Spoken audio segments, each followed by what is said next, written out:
Good morning. Hey, it's Jeremy here from Strongman Structures in downtown Vanceboro. I want to show you guys my new office building.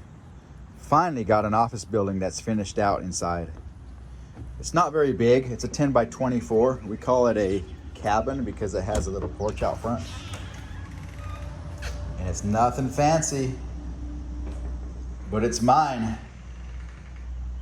And it's finished out. So I did a lot of the work on it. I wired it. I actually have enough room for my little espresso machine and my boiling pot so I can make pour over coffees. The siding inside is LP Smart siding. The little fixtures, those actually came from Lowe's and I kind of like them. So nothing fancy, but it works. And I'm so thankful that I can finally be in one that's finished out, and I can't see the insulation hanging on the walls like my other office building. So come by and check me out. Check out my website, strongmanstructures.com. Let me know what you think of my new office building. 10 by 24.